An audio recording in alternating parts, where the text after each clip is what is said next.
Hello, my friends. Welcome to my corner. I discovered Dostoevsky when I was 20 years old, so 3 years ago. I still remember going to a Barnes& and Noble in Chicago and getting this hardcover book from the Modern Library titled The Best Short Stories of Dostoevsky. And even though it says short stories, it also includes some novellas, such as Notes from Underground and White Nights.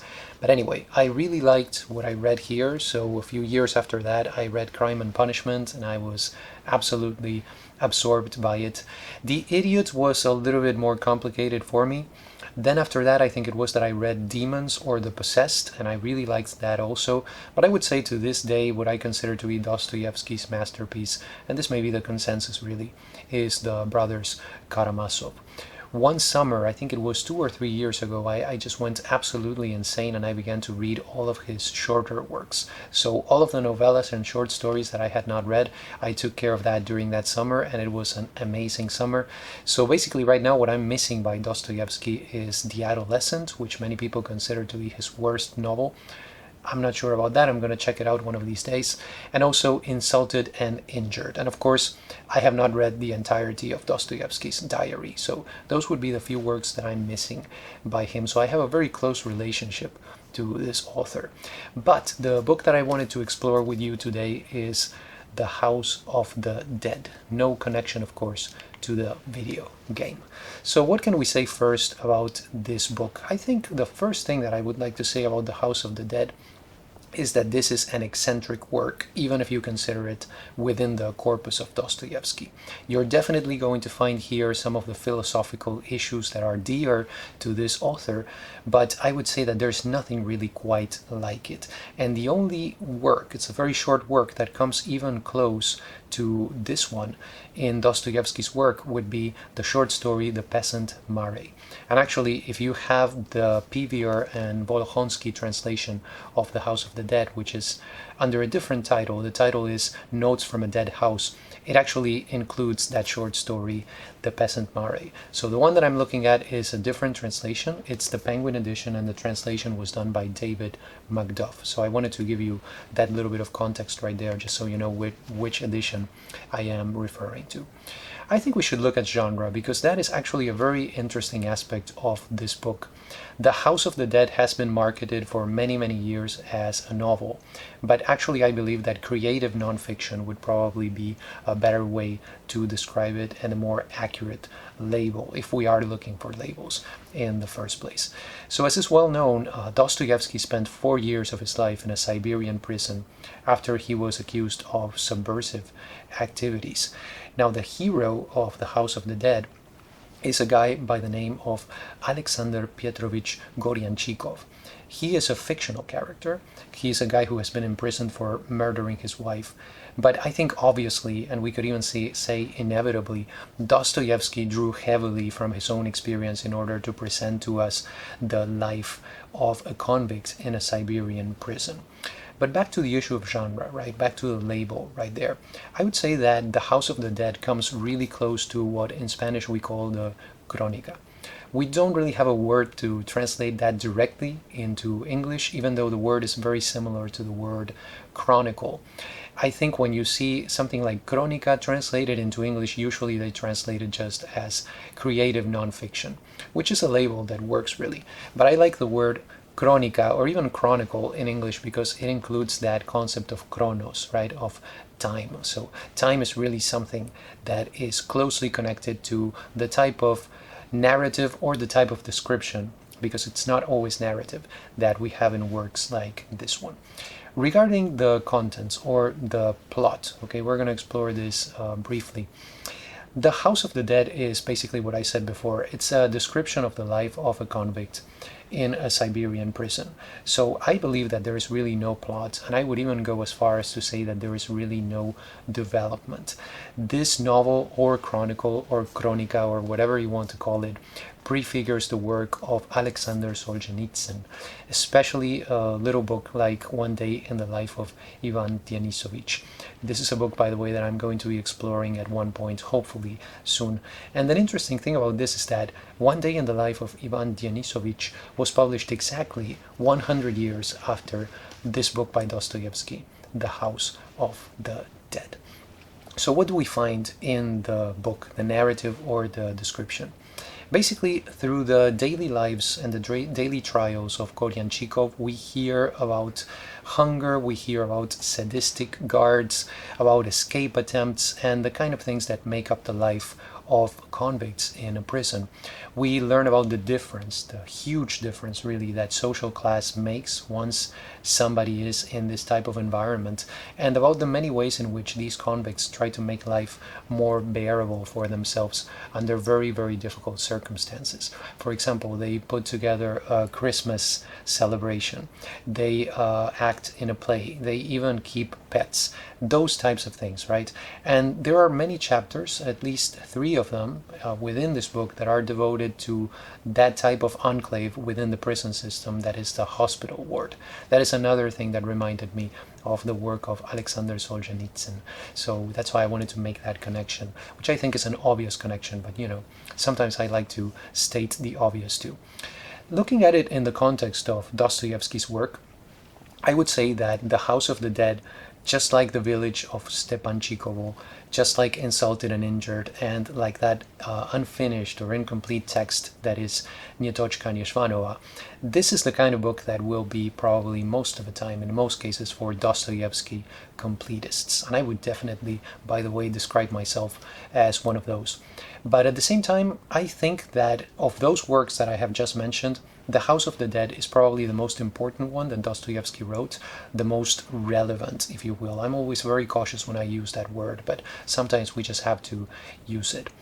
I would not say that The House of the Dead is a page turner, because it doesn't really tell us a story per se, and I think that for the subject that it focuses on, it may be considered to be a little bit over long by some readers. But as a descriptive text, I think that it is really convincing, it is true, and it is pathetic in the literal sense of that word, dealing with pathos. So, as you know, Dostoevsky is full of insight, so what I thought I would do in order to give us a more clear idea of what this text is about is just share with you some quotes that I found to be interesting as I read this novel. So let me share with you a few of those. On page 29 we find this one. Man is a creature that can get used to anything, and I think that is the best definition of him. On page 36, prisons and the whole system of labor do not reform the criminal. They only punish him and secure society against further encroachments on its tranquility. And by the way, if you go to that same page, page 36, you're also going to find Dostoevsky's criticism of the practice of solitary confinement, which I think is very interesting to get some insight into this from a book that was published in the 19th century. Page 76. There are some who commit crimes solely in order that they may be sent to prison and there escape from the more prison-like existence they led as free men.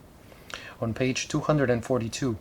The right given to one man to administer corporal punishment to another is one of society's running sores, one of the most effective means of destroying in it every attempt at, every embryo of civic consciousness, and the basic factor in its certain and inexorable dissolution.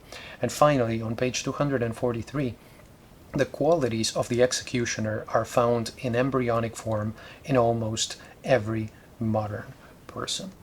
You may say, isn't that common sense? I believe so. When I read it, that's how I felt about it. But as the saying goes, common sense is unfortunately the least common of senses. I think just as the lives described in this book, we still, for the most part in our societies, lead lives of quiet desperation. I think we are nominally free, but many times we just trap ourselves in prisons of our own making. And the past century, especially, and this one that we are currently living in, have given us plenty of proof as to 2 things, I think. One of them is the human ability to adapt to very, very difficult circumstances. But the other one is also the sadistic impulse that lies latent in so many people, which I think is something very unfortunate that we have had to come to terms, especially in the last couple of centuries, as I was saying before. And I think another problem that this text really makes us aware of is that, generally speaking, if you look at prison systems throughout the world, they they still seek to discipline and punish, as Foucault put it, rather than to reintegrate the person into society. And I think that is one of the main problems and one of the main points in which this book remains relevant to us. So let me give you quickly my thoughts on the book. I think that quite often our verdict on a given book has to do as much with what we read as with how we choose to read it. If you look at genres, right, I have described genres before as a frame or maybe as a lens through which you can approach a given text. And that frame, that lens, really does not determine how you're going to feel about it, but it certainly gives shape to it. The House of the Dead you can read as a novel, you can read as a memoir, or as a sociological document. So my verdict really depends on how I choose to read it. The House of the Dead, I would say, is at its best when you read it as a work of sociology. I am a big fan of Dostoevsky, so I really appreciate the autobiographical element here, because I like him not only as an author and as a writer, but I am also interested in him as a human being. But as a novel, I would say that The House of the Dead is simply not that good, in my personal opinion. The thing is, I always ask myself, okay, I don't think this is a very good novel, but is it really a novel? I personally don't think so, but I'm just going to let you decide what frame or through what lens you decide to approach this text.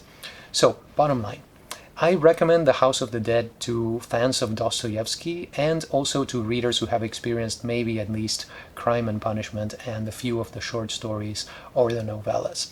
If you are completely new to Dostoevsky, if this is your first experience of his work and you like The House of the Dead, then that's wonderful. If you don't like it, I would say please give this author another chance, because there is much more to Dostoevsky than The House of the Dead.